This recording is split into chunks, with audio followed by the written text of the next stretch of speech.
Dal vivo, live. Oh, Live? live. Di nuovo? Live. Right, so... Vabbè, ma anche via. Via, sì. Dobbiamo prendere lo stesso. Bene. Exact analysis. So the question was, with hyperbolic bound, there are still some region of uncertainty, and now we try to find an exact test. The exact test which tells us when the task set is feasible or not, is schedulable by the fixed period or not. Okay, so a natural question is, well, first we define this response time, Ri, of a task tau I, which is the longest time that can elapse from the activation of a task to its completion. Okay? And we define it as Ri equal to the supremo of Rij, with Rij the response time of the J job. So we have many jobs, each job may have its own response time, and Ri is the soup of this. What's the idea? Very simple. So we have this completion time. If the completion time is less than the deadline, then for all tasks, then the task set is schedulable. If not, it's not. I mean, there's no big things here. Okay, now how do we compute the response time? We compute it through the interference. Well, first we need to define this interference. The interference basically is the maximum amount of work which can be requested by task with priority higher than I. Okay, so the notation here maybe is well, it's also the same here. So this is the maximum amount of work which can be requested by tasks with higher priority than I in an interval of length t. Now, using the old notation, what do we do? Well, we can write it this way.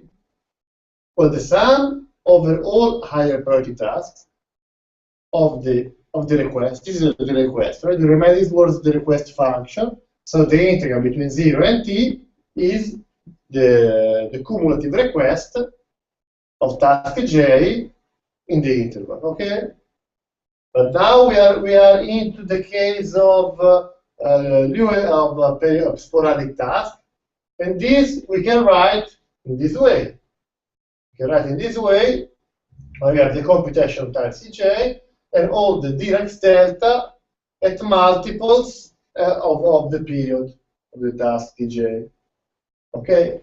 And then this we have Cj, but if you do the integral of this Dirac delta, you simply get this ceiling operator of t, okay? Because basically you are doing the integral of something that is like this, and you are integrating with the t. And then basically, so let's say that here you have 0.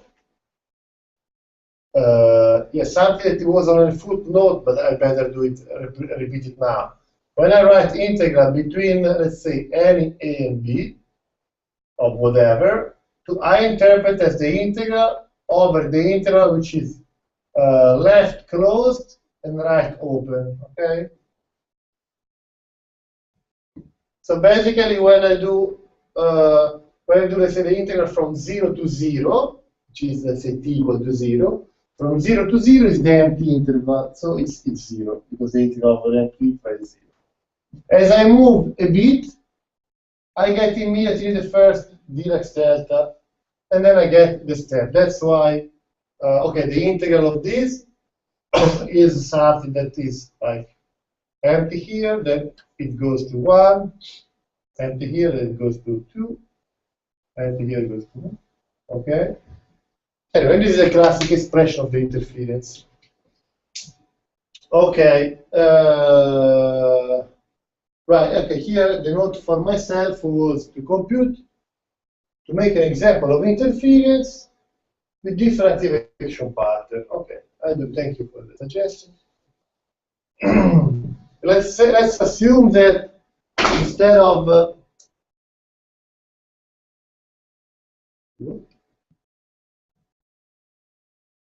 let's assume that instead of a periodic task, a task with a sporadic pattern. We have a task which has an activation pattern like this, with 2 periods and 3 repeats. Let's say period long, let's see, 10, and then 5. 10, and then 5. So it's a sequence, so this task is activated this way. What interference can this task cause? So what is I, and let's say that CI, well, CI is 1, because it doesn't matter, always. So here you request 1, here you request 1, here you request 1, and so on. What is I, the interference of this, let's say this is, well, interference, okay? What is the maximum amount of interference that this task can give to a lower priority task? Well, at 0 is always 0, okay, this we know. And as the limit, the right limit is always 1. Then it stays to 1 for how long? Open question. For 10. For? 10. No, I would say 5. All right, let's say that in this, we have a sequence that repeats 5, 10, 5, 10, 5, 10, 5. So since you want to see the maximum, if it's 10, then it would be like this. If it's 5, then it would jump already like here. Since we want the maximum, then it's maximum when it happens at 5. It's not even. Well, it's not what is going on. No. You don't know. I mean, you have to go. I mean, I of t is the maximum amount of interference that the task can cause in any interval of length t. So I didn't write here 0. But I mean, can you have true activation with period 5? yes, I'm saying that this task is activated with a sequence of alternating separations. So if I have 10, then I have 5. And then 10 and then 5. And then no, it's not any. Is it mandatory to have 10 and then 5? Yes. Or can you can have 2 times 5? No. No. I'm in this example, I'm saying 10, 5, 10, 5, 10, 5, always like this, okay? And then, so basically, the interface, the interference function here, in this case, would be like this. So we have a first jump at 5, then the next jump is at 10, 15.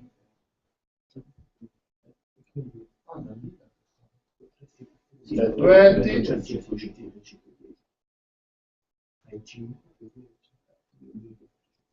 Okay, so I didn't understand. Because you, why you started from the first activation? Yeah. Because the smaller separation is the worst case. Okay, let's see. Yes. Allora, the level is as the maximum amount of work which can be requested by tasks with priority higher in any interval of length t. Yeah, so. It's the maximum in any interval of length t. So when I take an interval of length t, if I take an interval of length 6, okay, where is it worst to put it? It is worst to put it here, because here I have 2 requests. If I put it here or here I have 0 requests. Here I have 1. Here I have 2, so it's worst, okay? And this trick is really, I mean, for example, something that is good to remember. This maximum, so for let's say for a t prime, for a t here, let's consider t and t prime. So for some value of t, the maximum may occur with an interval starting at some point. With some t prime, the maximum may occur on an interval starting somewhere else. Okay, that's also something important. Because here the interval, I mean, in this case, it's not in this case, because in this case, you place the left extreme of the interval in here, and then this is always the worst case scenario. However, there are cases when, for different values of t, the maximum interference is changed depending on the point. So, Yes. so you're not considering the classical sporadic task model. No, this is not. Okay. Yeah. This is not. No, I got it. Yeah. Yes, this is not the classic predicate. I did the example. Yes. Yes. Yeah. And I contradict maybe the hypothesis that I wrote that we are using sporadic task model. Yeah, of course. This is not sporadic task model. This is a pattern of activation on its own. Okay. Okay. How do we compute the response time once we have this interference?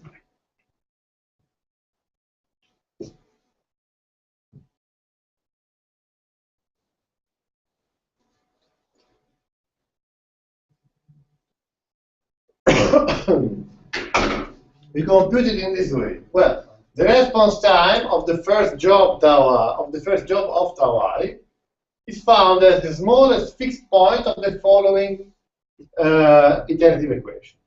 So we start. So I denote Ri1 as the response time of the first job of the task I, and here I denote the index of the iteration. Did you ever see this response time before? Who did see it before? Response time analysis. Okay? So basically we start with the computational time here, and then the next iteration is nothing other than the computational time of the task plus the interference in the interval of length the previous response time. So basically, what do? We have here, we say, okay, this task I is activated here, and it has to execute for at least Ci. Okay? If I execute for Ci, what are these other guys with higher priority doing in the worst case? They are interfering by I of t, in this case, if Ci. Okay, so if they're interfering, they are delaying me. Okay, so the response time with this interference is Ci plus interference. Okay, thank you.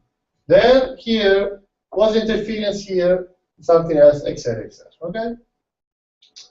So now,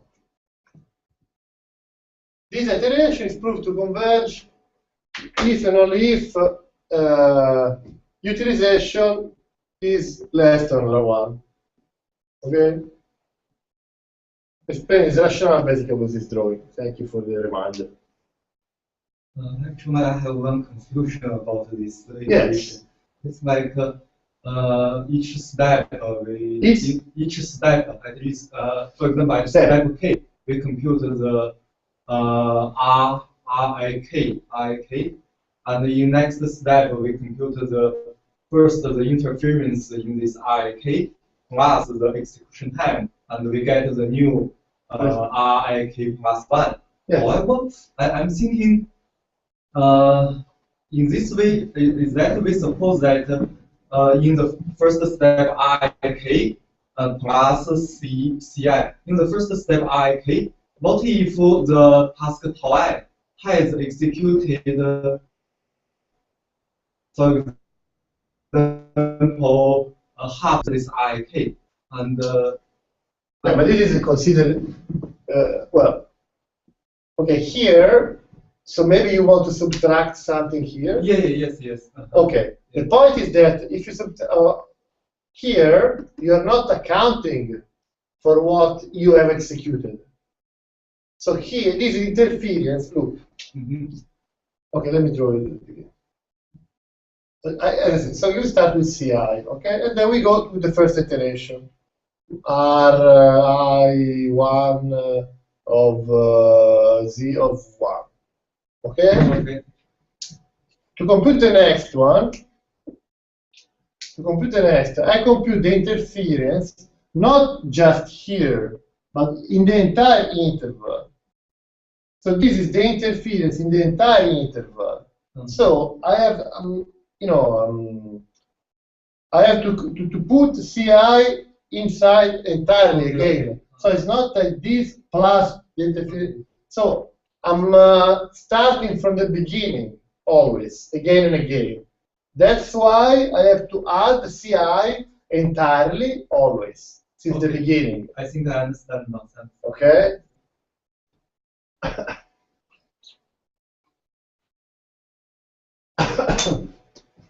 Sorry. Sempre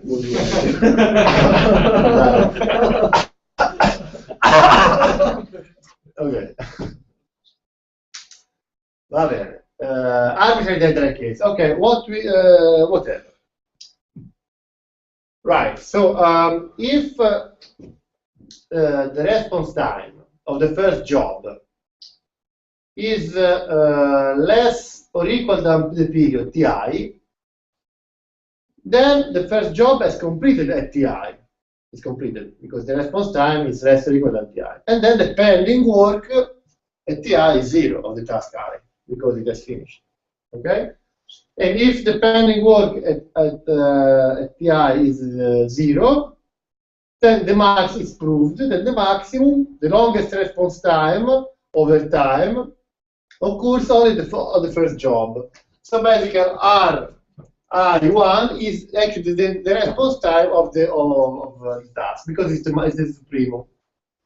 Otherwise, if the response time is larger than ti, we have a problem because it happens that it means that we have 0, we have ti, and we have this task which has not completed here. So the response time is we do interference, interference, interference, and we find a value here. Okay? This is a problem. Well, a problem is something that, so basically, we are not guaranteed that the response time of the first job is the longest one. That's there is a paper where they show that actually, in the example they have, that in a condition like this, the longest response time occurs at the 5th job, so the job later on, much, much later on. So we have to compute, we have to compute the response time for the subsequent jobs. Also for R, I would use J here instead of Q.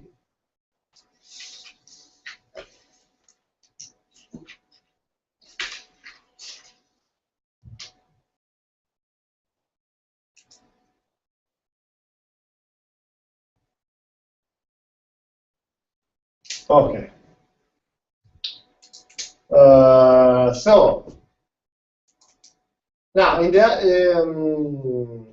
so this, of course, this is something that makes sense only if the deadline is larger than the period. Because if the deadline is smaller than the period, and the response time here has exceeded already the period, we have violated the deadline. So we don't need to compute the response time, the maximum response time among all jobs, because we found already one job with a response time larger than the deadline. Okay?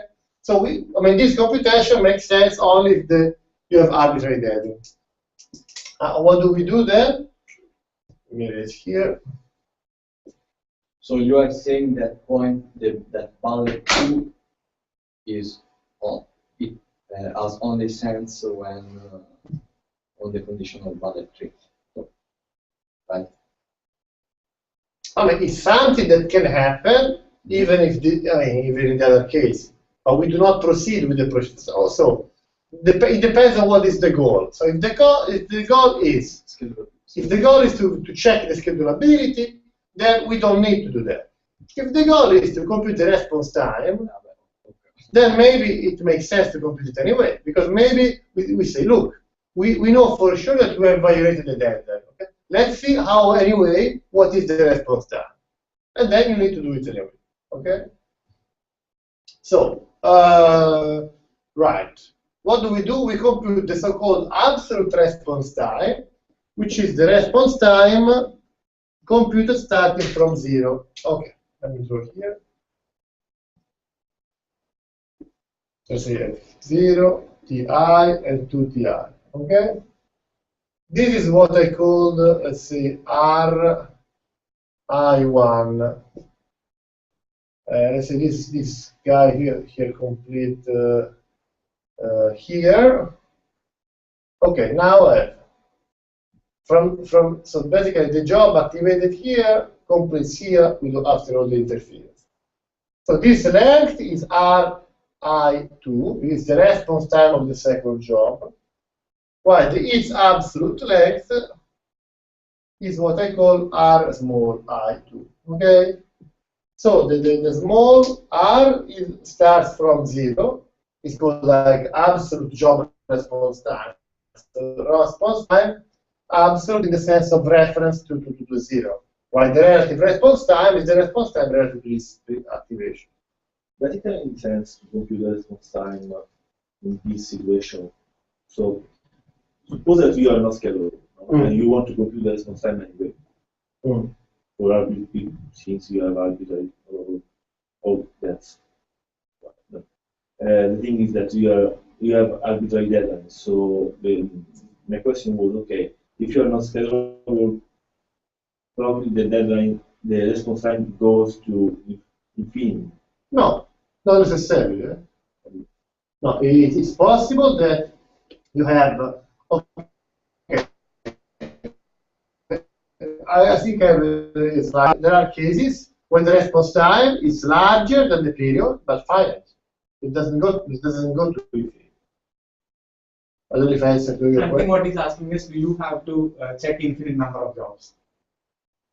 I think, okay, you just say that probably the task set is not schedulable, and you are interested in computing the response time. Okay. Okay. My question is, does it have sense to compute the response time since you are not schedulable? From my point of view, if I am not schedulable, the task J. Yeah, it depends on the interpretation of a deadline. If a deadline is something that makes an airplane fall, yes, it does not make sense, because if the airplane is falling, it's a problem. But if the deadline is something that you have just because we want to enforce some soft properties, which you may violate or not, it may sense. It may make sense anyway. But probably for the first activation, you can find a finite response time. But for other job release, the response time goes higher and higher. No. It's not true that it's not true that the response time goes higher and higher and higher if you violate the first job. It's not true. The response time, no. No, I mean, it could, right? Because if It could, of course it could. utilization greater than 1, If utilization is greater than 1, it could, yeah. But if it's, I mean, there are cases where utilization is less or equal than 1, which means that it's not overloaded, and the response time is larger than the period, which is fine, but still fine, okay? Okay, so what do? We compute this absolute response time in this way. So the first absolute response time is equal to the response time of the first job. No surprise. Then the next absolute response time, the absolute response time of the next job is the absolute response time plus the previous job plus 1 computation time. So we add it. And then this is just the first step for the job J. And then we keep going with this iterative machinery, with the difference that now, instead of having just the computation time of one task, we compute the response time of J of one job, we compute the response time of J jobs of the task I altogether, okay? So this is kind of the response time of a task, which has a request here of J CI. So big request of J CI. It is the absolute, and then by this way we find the absolute response time. Then in this way we make it relative, because from the absolute response time we subtract its activation. Okay, that's the math. Okay, how long do we need to continue? Well, we need to continue until until the point where it first happened that the response time, the absolute response time, is less or equal than the next activation. Okay, and if the utilization, I have a slide later. Then there are cases when this. I will explain it. But let me just show you this. Okay. Here, if I have R I1 and T1, Ti, here it is exceeding. Let's say here it's exceeding. At some point, this completes somewhere here. Okay, here I stop.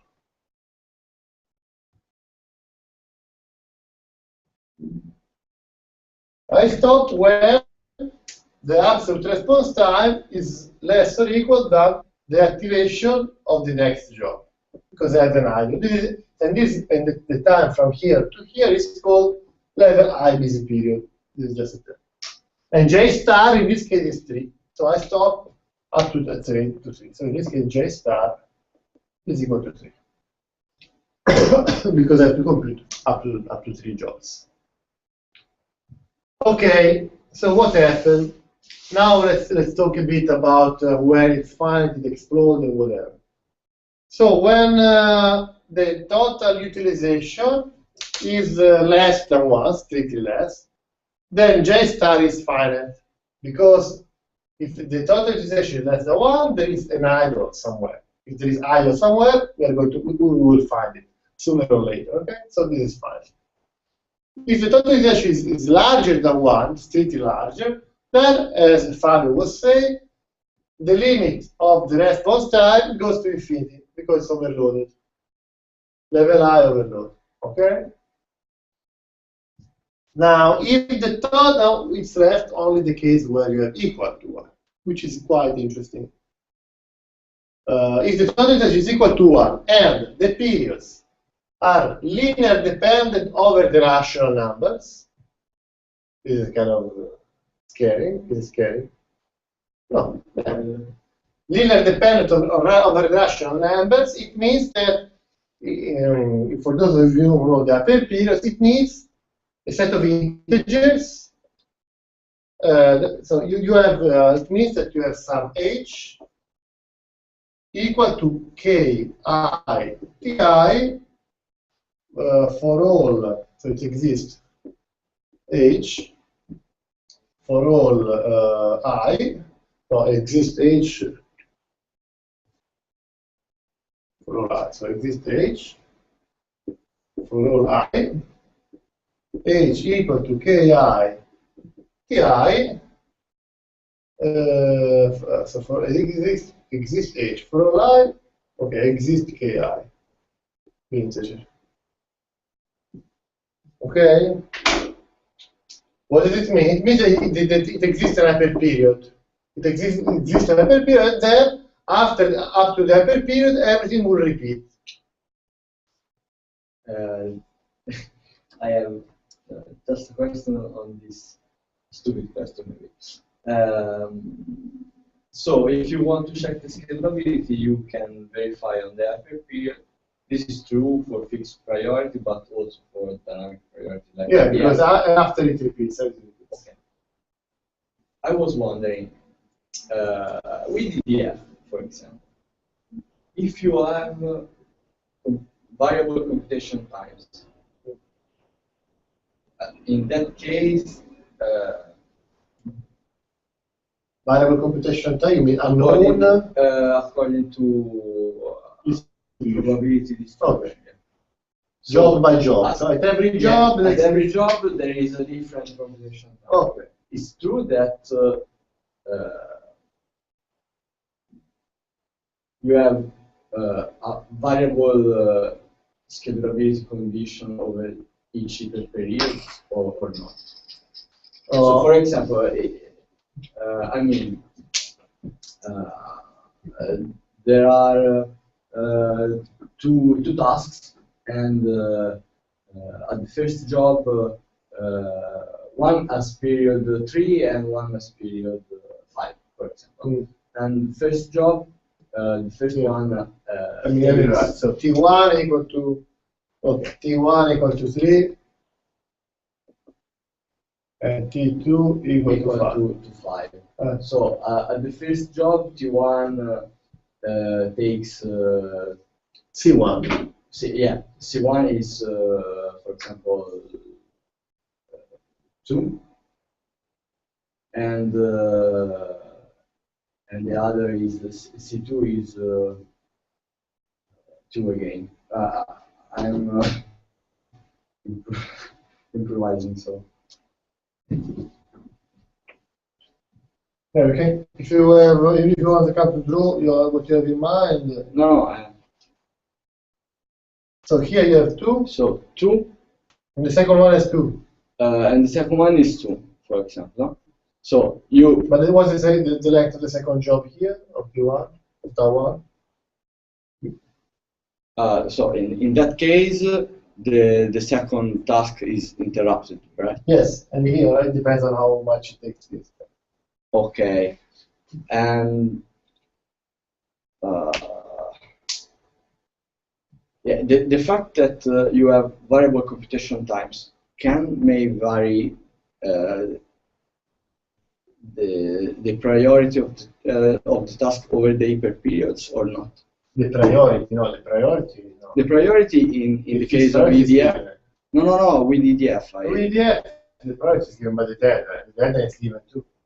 Okay, because I was speaking about EDF, but I was thinking like list laxity. No, list laxity could be different. List laxity is a problem because list laxity assume you are absolutely right, because I was thinking about list laxity. No, in list laxity, the computation time is part of the scheduling algorithm. So if the computation time is a random variable, then you cannot verify a single hyperperiod, right? No, you cannot even apply the scheduling algorithm.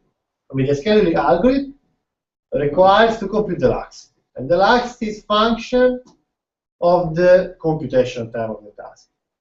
If the computation time of a task is something that is unknown and it may vary, then list laxity does what? List laxity must decide something.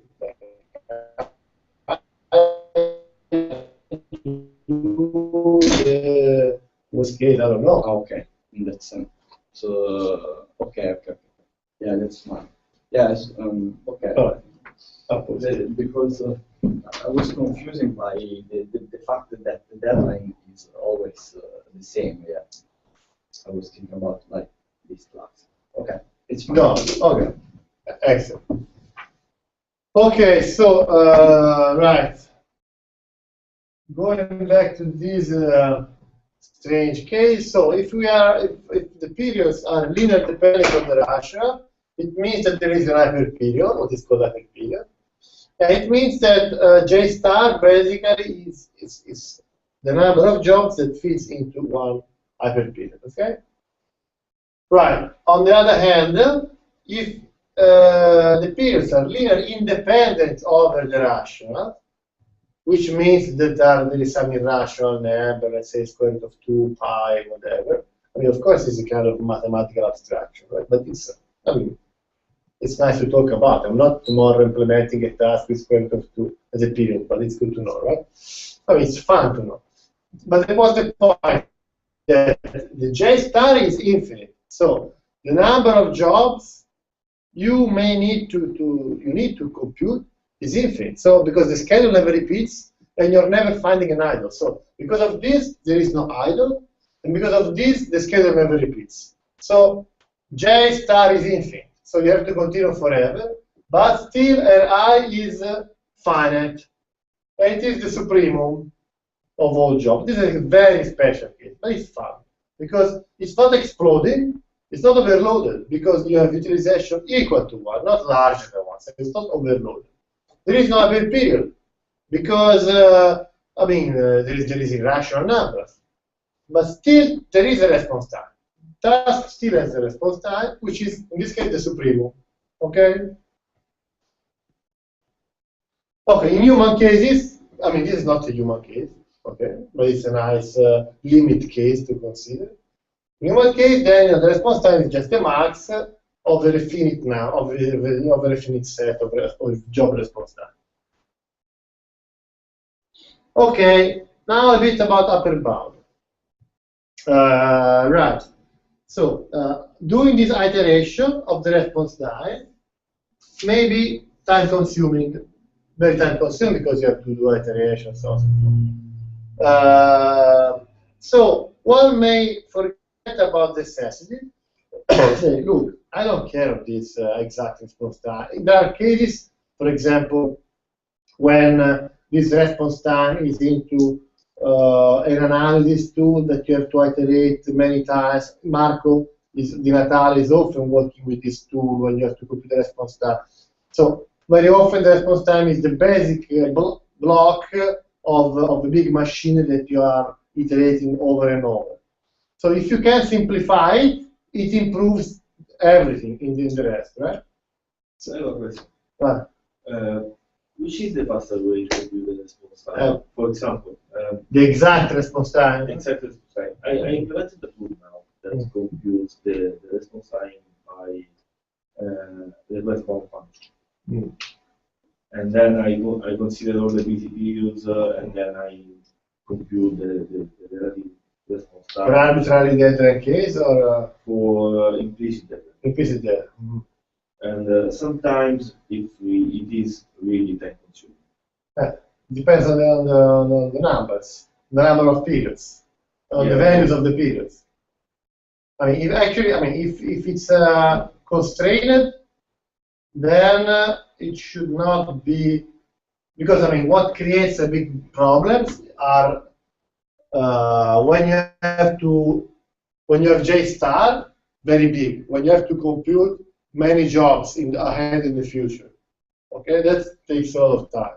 So if you are in the constrained deadline case, then there's only one job. So this is already one simplification. What makes the response time computation hard is the total utilization. So as the total utilization gets close to 1, then your algorithm is going to take longer and longer. And basically that's it. I mean, the super hard conditions are these ones. Total utilization equal to 1 and periods that are linearly independent over the ratio. The closer you get to these conditions, the longer it's going to take your response time. So the closer your utilization is going to be to 1, and the closer your periods are going to be non-harmonic. So if you have very harmonic periods like 2 and 4 beautiful numbers, it's fine. If you have 13, 19, I mean, the more prime they are, the harder it's going to be. But this is faster to compute the recursive equation of the response time, or this is faster to compute the response time? There are going to be more iterations. They're going to, I mean, one step of the recursion is the same. The step of the recursion, I mean, the step of the recursion is what? It's the ceiling. It's this one. It's nothing. It's constant. I mean, it's the same. It does not depend on I mean, the source of time consumption is the times that you do this recursion. It's not the time for one step. Okay? Okay. So for the above mentioned reasons, it may be, appealing in some contexts to just give up with the necessities and just to find an upper bound. You mean a sufficient upper bound? A sufficient upper bound, okay? And how can we do that? So if we find a way to estimate the interference of high priority task by a linear function, so we just say, okay, look, this interference upper bound with some I bar upper bound equal to some linear function of time, okay? Then from 3, which I guess is the response time equation, what we have? We have response time less equal than the upper bound here, but this upper bound I write it this way, then I can invert and I can find that Ri is less or equal than this, which is equal to, which I defined as response time upper bound. So if I find a way to find an upper bound of the interference, then I have with the linear in a linear way, then I have a direct way to find the response time upper bound. Okay? Well, of course, here you have the coefficients of the linear upper bound. And then is just sufficient in this case, not anymore necessary, and faster because it's much faster to compute this than do the iteration. Then just to compute this. Okay, so now this is the last slide, I think. Yes. So what are suitable upper bounds? Suitable upper bounds can be found, for example, by replacing the ceiling with x+1 in the interference. Very easy, right? So if you do that, basically you find as alpha I the total utilization of the high priority task, and as beta I the sum of computation times of the high priority task.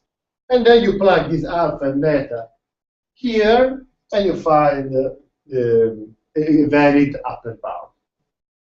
However, we can make it a bit tighter, and there is a reference that is in the notes. But you will get the notes. When you get the notes, you see these question marks.